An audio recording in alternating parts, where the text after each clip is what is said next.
क्या काम है? मानने का। इन्हें कुछ नहीं जानना। ये तो इसी दुनिया को माने बैठे हैं, यही है सब कुछ। और इसके आगे अगर कुछ है तो वो क्या है?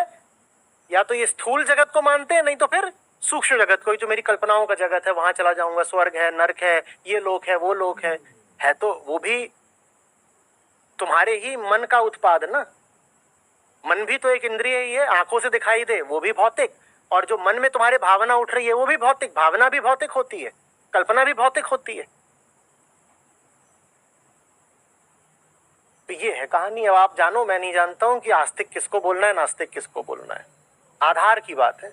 जो आधार ऋषियों ने दिया था उसको लोगे तो कोई आस्तिक निकलेगा, और जो आधार अभी चल रहा है दुनिया में, भारत में, क्योंकि भारत बेचारे की त्रासदी है कि गुलाम बना रहा, तो भारत जो बाहर की जितनी विचारधाराएं थी वो भारत पर भी हावी हो गई। तो जो वर्तमान में चल रहा है, माने जो पूरी आयातित और विदेशी बातें हैं, अगर उनको लोगे तो फिर कोई और आस्तिक निकलेगा। आ रही बात समझ में? पूरा पन्ना भर गया। हाँ, मैंने कहा था कि इन 4 के अलावा और भी हैं जिनकी बात हो सकती है। ठीक है, तो 4 रोचक नाम लिए जाते हैं आमतौर पर आस्तिकता नास्तिकता का जब मुद्दा आता है पश्चिम की ओर से। प्लेटो,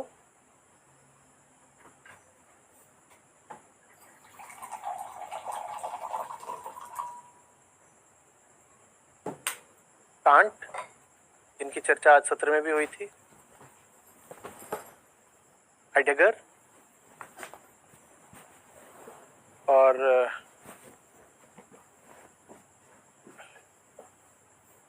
हाल का ले लो तो विटगेनस्टाइन। अब प्लेटो देखो क्या कह रहे हैं। प्लेटो कह रहे हैं वो ऑब्जेक्ट्स को देखते थे सारे, ये ऑब्जेक्ट्स हैं दुनिया के। बोलते थे ये सब जो ऑब्जेक्ट है ना, ये फॉर्म के इम्परफेक्ट मैनिफेस्टेशंस हैं, और फॉर्म ऐसी है जिस तक हम कभी पहुंच नहीं सकते। उदाहरण के लिए दुनिया भर में ऐसे मग हैं, तो कहते थे जितने भी ये मग हैं ये एक परफेक्ट कप के रिप्रेजेंटेशंस हैं। उसको बोलते थे, जो परफेक्ट कप है उसको बोलते थे फॉर्म। कहते थे उस तक हम कभी पहुंच नहीं सकते।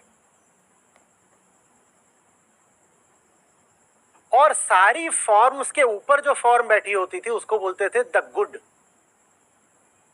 द गुड, गॉड नहीं, गुड। बोलते थे वहां तक एकदम नहीं पहुंचा जा सकता। भाई इतने सारे कप बनते हैं, पर क्या कोई भी कप परफेक्ट होता है क्या?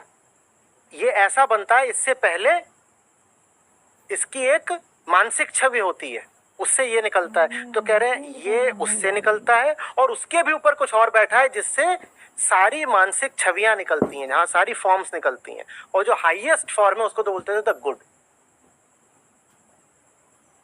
तो ट्रांसेंडेंस में यकीन प्लेटो से ही शुरू हो जाता है, ट्रांसेंडेंस की बात। क्योंकि वो भी कह रहे हैं कि ये जो है सामने ना, ये नहीं है असली चीज, असली चीज इसके आगे है। तो ऋषियों के अगर अर्थ में लोगे तो प्लेटो को आप आस्तिक बोलोगे।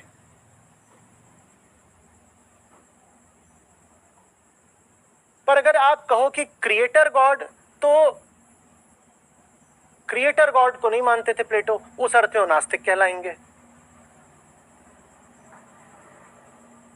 हाँ, वो एक प्रिंसिपल की बात करते थे कि जो यहां पर जो केओस सारा है प्रकृति में, जिस प्रिंसिपल से वो जो केओस है वो एक शेप लेता है, डेमिurge बोलते थे उसको। लेकिन वो किसी क्रिएटर गॉड को नहीं मानते थे, तो वो नास्तिक हो जाएंगे। लेकिन आप अगर औपनिषदिक ऋषियों के दृष्टिकोण से देखोगे तो प्लेटो क्या हुए? आस्तिक हुए। इसी तरीके से कांट, जिनकी आज हमने बात करी, वो भी कहते थे कि सब जो दिखाई दे रहा है ये फिनोमिना है, ये नहीं है, इसके पार है असली चीज। असली चीज क्या है? नोमिना। और पर वो नोमिना क्या है वो तुम समझ नहीं सकते, कोई समझ नहीं सकता। तो इस अर्थ में कांट भी आस्तिक हुए, वो भी कहते थे ये सब नहीं है, और जो असली चीज है उसके बारे में कुछ कहा नहीं जा सकता, कुछ कहा नहीं जा सकता। तो कांट भी आस्तिक हुए। लेकिन कांट अब लोक धार्मिक आधार पर आस्तिक है कि नहीं, ये बड़ा मुश्किल है कहना। बताओ क्यों? क्योंकि कांट कहते थे क्रिएटर गॉड वगैरह का तो पता नहीं, लेकिन समाज में नैतिकता बनी रहे इसके लिए ठीक है एक गॉड को मानना, for the purpose of ethics God को मान लो। तो कांट का बड़ा रोचक केस हो गया। ये सब वो हैं जिनकी बात कर रहा हूं जो वास्तविक अर्थों में तो आस्तिक है पर लोक धार्मिक अर्थों में फंस जाते हैं।